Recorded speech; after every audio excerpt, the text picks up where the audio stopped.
Buenas tardes, compañeros. Mi nombre es Cristian Barroso y soy el expositor representante del equipo 7. A continuación van a aparecer en esta parte los integrantes del equipo y sus respectivas fotografías. El tema que nos tocó exponer es el de diligencias de apeo y deslinde.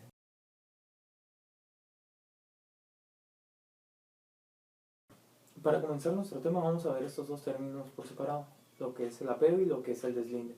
El apeo significa medir y el deslinde significa determinar de manera clara y precisa los límites de un terreno sobre otro o precisamente de un territorio. Podría llegar a ser un país de una manera muy general. Primero de un país, pero para nuestro tema va a ser el de un terreno. Determinar medidas precisas y claras sobre ese mismo inmueble. Bueno, como ya sabemos que es apeo y deslinde, vamos a dar su análisis jurídico. Bueno, para esta diligencia esta diligencia tiene fundamento en el artículo 917 del Código de Procedimientos Civiles para el Estado de Baja California, que va a aparecer de todos modos en este cuadrito, por aquí se los estaré poniendo. Nos establece dos posibilidades o dos supuestos. Primero, el que no hayan límites, no se hayan establecido límites y tú quieres establecerlos. Y segundo, el que ya se establecieron estos límites, pero por alguna razón las señales que habían dentro de estos límites se hayan movido. Ya sea porque haya sido naturalmente, porque se hayan confundido, o porque estas se hayan colocado en un lugar distinto al primitivo. Muy bien, para poder analizar este artículo, dar un ejemplo de cómo se puede aplicar la diligencia de apeo y deslinde, vamos a tomar el siguiente ejemplo. Va a aparecer un mapa en pantalla. En este caso vamos a ver que hay una avenida Padre King. Vamos a suponer que esa avenida fue construida con la idea de que se construyera hasta la línea roja, pero no se hizo. Al final sobró este pedazo que hay entre la calle que se puede observar, y la línea roja. Entonces, los propietarios de los lotes que se observan en la parte superior se adueñaron de esa parte hasta llegar hasta la calle. Eso significa que sus terrenos ya no tienen las mismas dimensiones que tenían en un origen. O sea que ya no tienen las dimensiones primitivas. Por lo tanto, el terreno es más grande.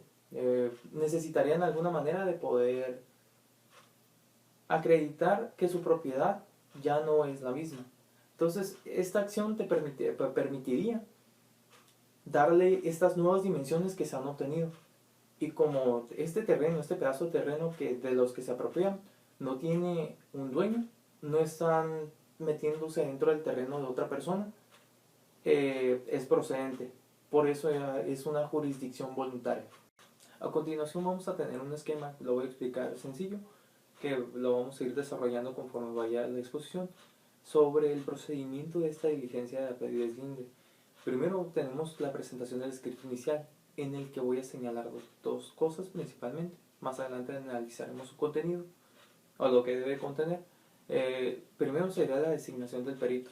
En segunda instancia sería el domicilio y la identificación de los colindantes, de los vecinos, para que posteriormente se haga una notificación, que sería la segunda fase del procedimiento, que sería la notificación a los colindantes, en las que se les darían 3 días para que ellos puedan interponer lo que a su derecho convenga, que posteriormente vamos a analizar la oposición en caso de alguno de estos colindantes. Después sería como tal la diligencia de apeo y deslinde, y por último la declaración del juez. Hay que tener en cuenta una parte esencial. Se debe designar en la petición de apeo el perito. El perito, el que tú estás ofreciendo para poder realizar la diligencia de apeo y deslinde. Esta va a estar revestida de las mismas características que tendría el ofrecimiento de una prueba pericial. En este caso no va a ser necesario que la contraparte, o porque no hay contraparte, te ofrezca un perito en contra. Entonces tú nada más ofrecerías un perito. Un perito en el escrito inicial se ofrece el perito Luego él tomará protesta y después, cuando el juez señale esta diligencia a pedir deslinde, él se presentará y realizará su dictamen. Así es como se maneja, como si fuera una prueba pericial. Tienen el mismo revestimiento. Para comenzar a analizar el procedimiento, bueno, ¿quiénes pueden promover esta diligencia de pedir deslinde? El artículo 918 nos da quiénes pueden promover exactamente, nos da 3 fracciones. Primera, nos dice la primera fracción del propietario, lo que a la lógica nos diría que sería el primero que promovería esto. Segunda, el poseedor con título bastante para transferir el dominio, aquel que únicamente está poseyendo y no tiene ninguna persona que tenga un mejor derecho que él para poder poseer este inmueble.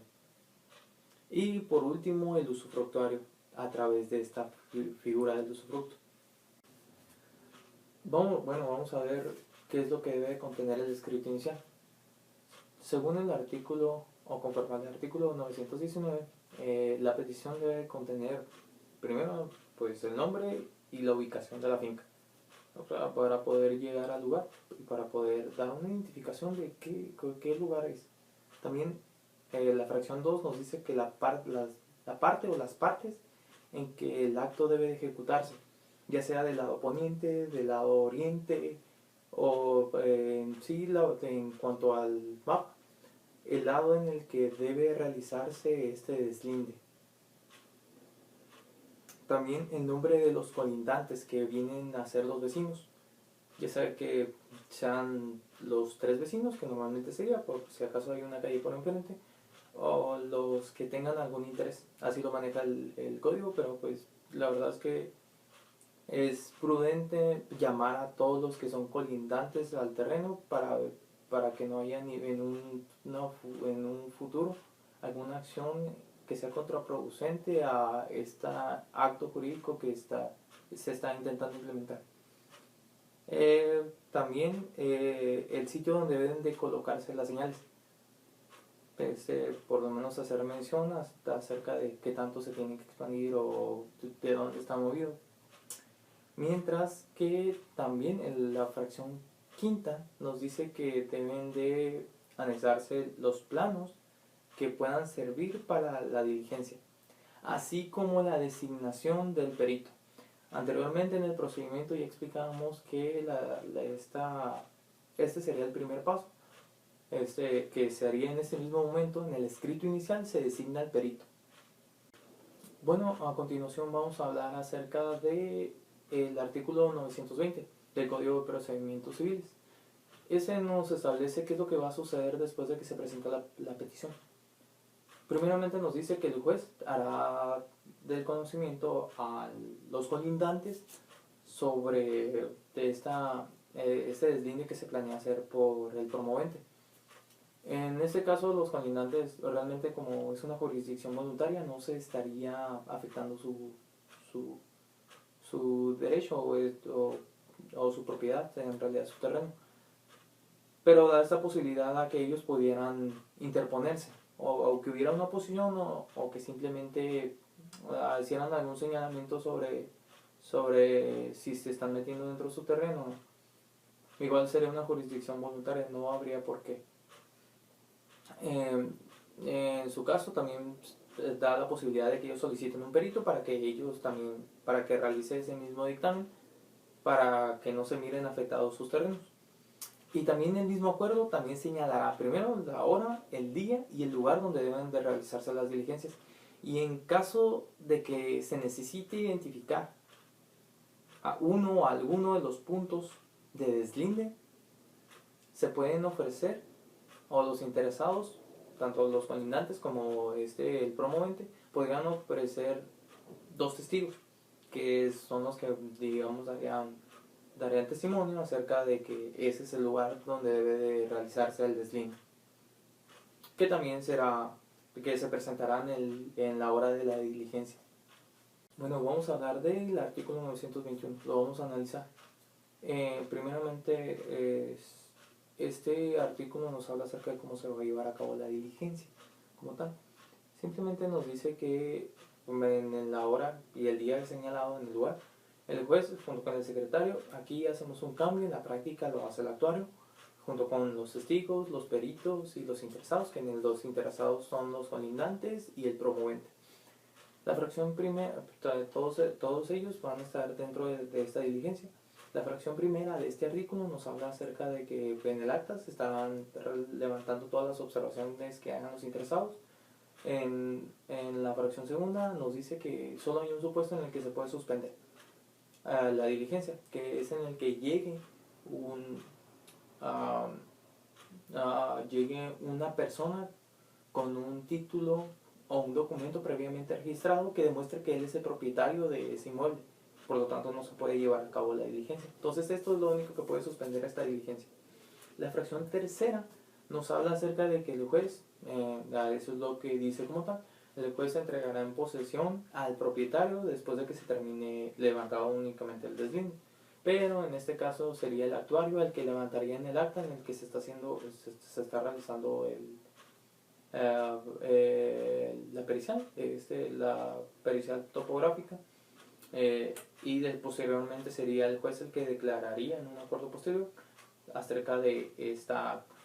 Y la fracción cuarta nos habla acerca de una oposición por parte de alguno de los interesados o de los colindantes. En este caso nos dice el artículo que primero intentará que ellos mismos lo resuelvan en ese momento, cuando haya una oposición.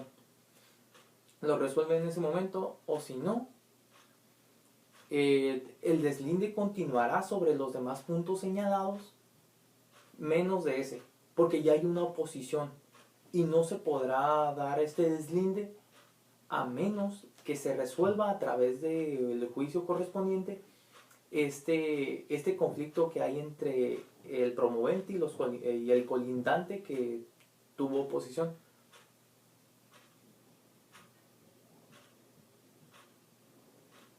Y posteriormente, en la fracción quinta, el juez mandará que se fijen las señales convenientes en los puntos deslindados, las que quedarán como límites legales. Aquí ya terminaría la diligencia con esto, señalando de que estas son las colindancias y los señalamientos correspondientes que se tuvieron por parte del dictamen topográfico o de la pericia topográfica que se levanta. Hay un párrafo en el que nos dice acerca de que los puntos respecto a los cuales hubiera oposición no quedarán deslindados ni se fijará en ellos señal alguna, mientras que no haya sentencia ejecutoriada que resuelva la cuestión dictada en el juicio correspondiente. Eso es lo que les comentaba acerca de que si hay una oposición, no es posible levantar en esa parte señalada, no es posible levantar el deslinde, porque ya hay una oposición, por lo tanto ya no será una jurisdicción voluntaria y tendría que seguirse un proceso. El artículo 922 nos hace la aclaración de que todos los gastos le corresponderán al promovente acerca de los peritos, el perito que designe y sobre los posteriores que se requieran para poder realizar esta diligencia de deslinde. Bueno, eso sería todo por nuestra parte. Somos el equipo 7. Cualquier duda, si te la comentaremos, pónganlo en los comentarios y veremos cómo lo podemos resolver. De preferencia que sea el profesor.